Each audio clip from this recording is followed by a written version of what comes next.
السلام علیکم ورحمۃ اللہ تعالیٰ وبرکاتہ۔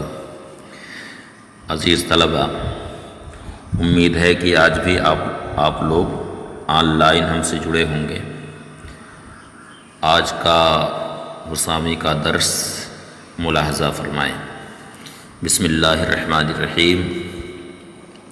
وَهُوَ اسم للنظم والمعنى جميعا في قول عامة العلماء وَهُوَ الصحیح من مذہب ابی حنیفہ رضی اللہ تعالی عنہ۔ وَهُوَ، یہ ہوا کی ضمیر قرآن کریم کی طرف لوٹ رہی ہے، یعنی قرآن کریم نظم اور معنی دونوں کا نام ہے۔ نظم کا معنی لفظ آتا ہے، لیکن یہاں مصنف نے اور بھی دیگر علماء اس موقع پر لفظ کے بجائے نظم کی تعبیر اختیار کرتے ہیں۔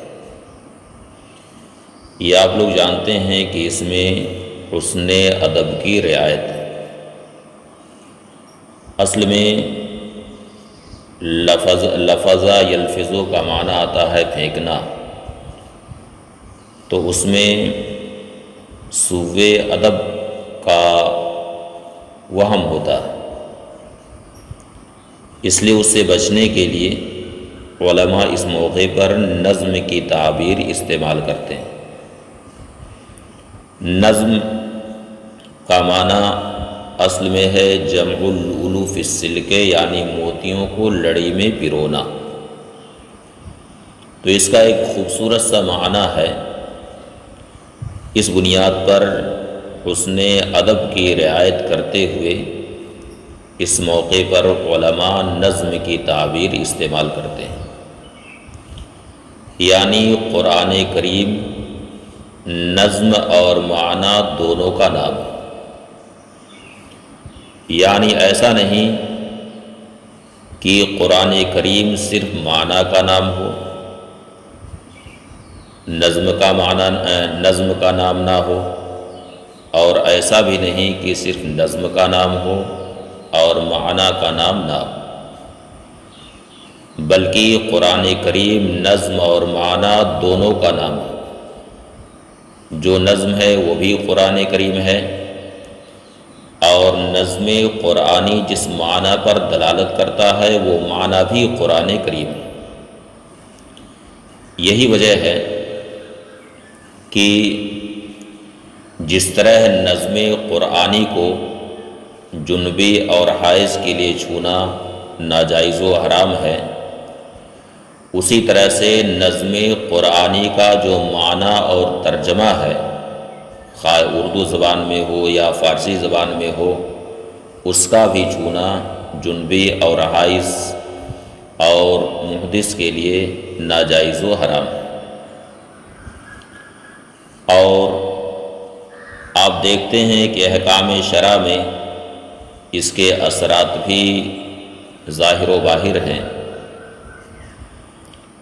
چنانچہ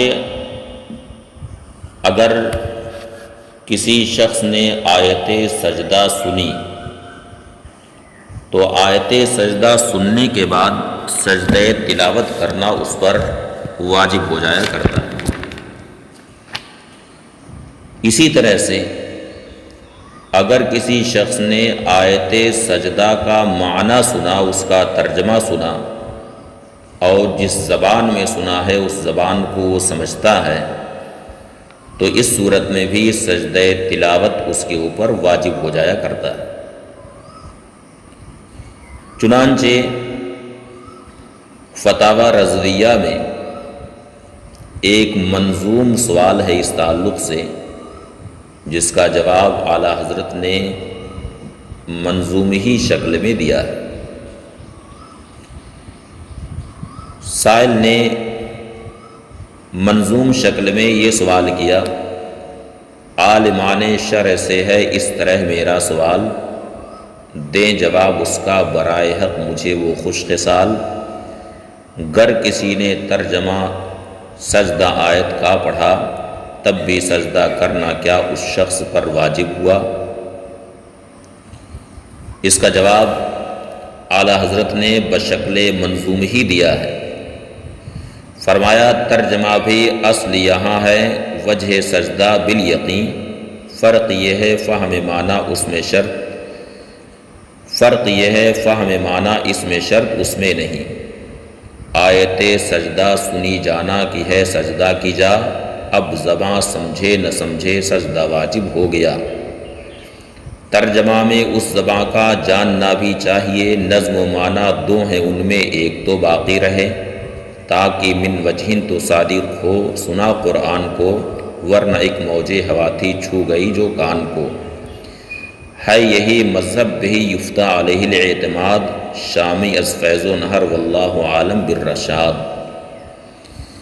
اس سے آپ یہ سمجھ سکتے ہیں کہ قرآن کریم نظم اور معنی دونوں کا نام فی قول عامۃ العلماء، عامہ علماء کے قول میں، عامہ علماء کا یہی قول ہے۔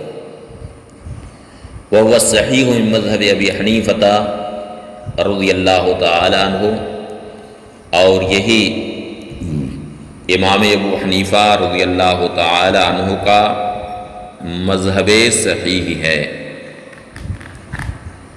اب اس پر ایک سوال وارد ہوتا ہے۔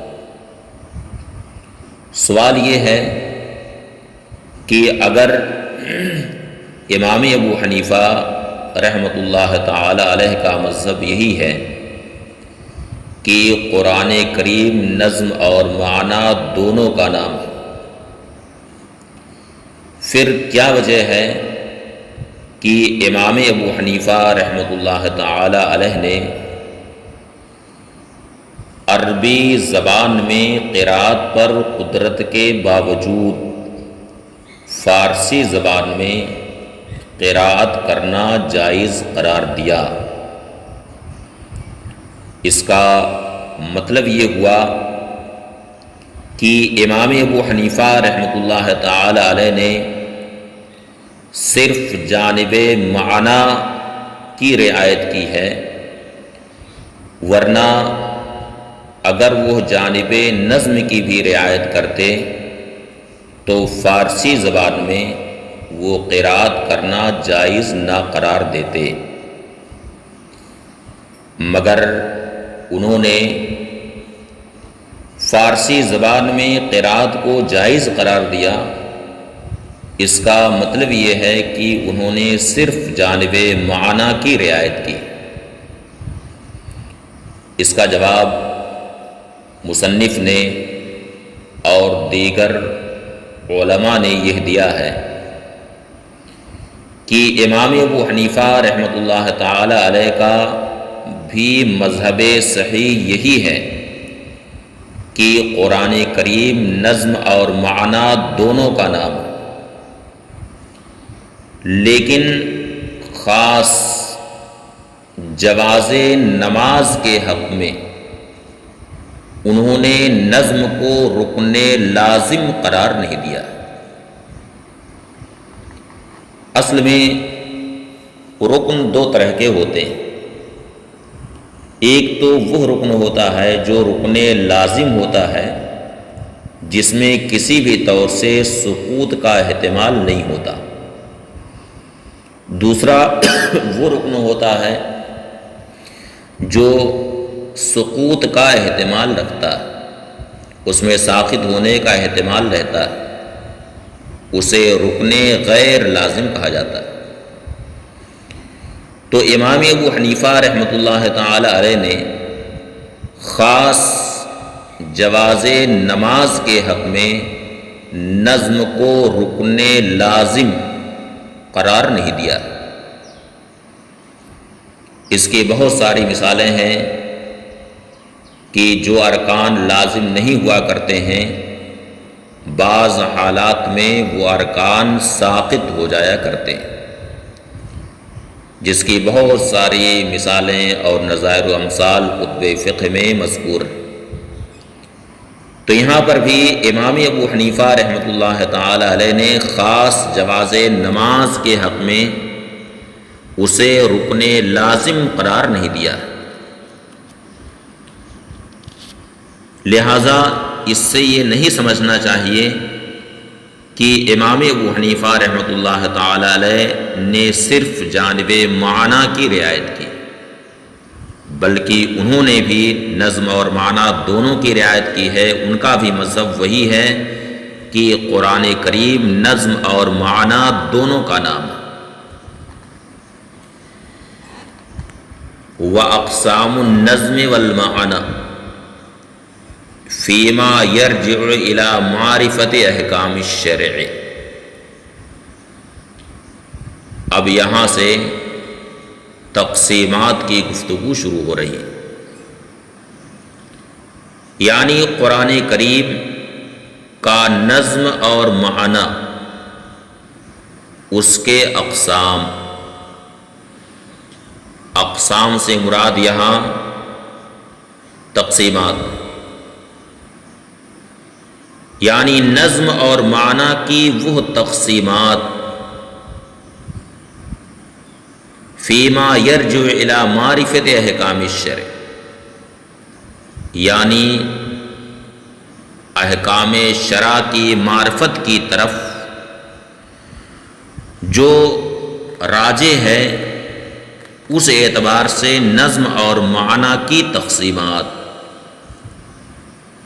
یہاں الی معرفت احکام الشرع کی قید لگا کر کے احتراز ہو گیا ان چیزوں سے جو قرآن کریم میں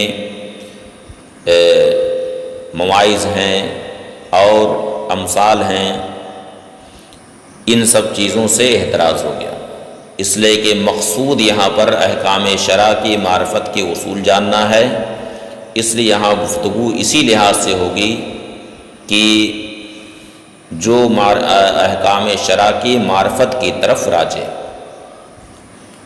تو نظم اور معنی کی وہ تقسیمات جو احکام شرع کی معرفت کی طرف راجع، اربعۃ، وہ چار۔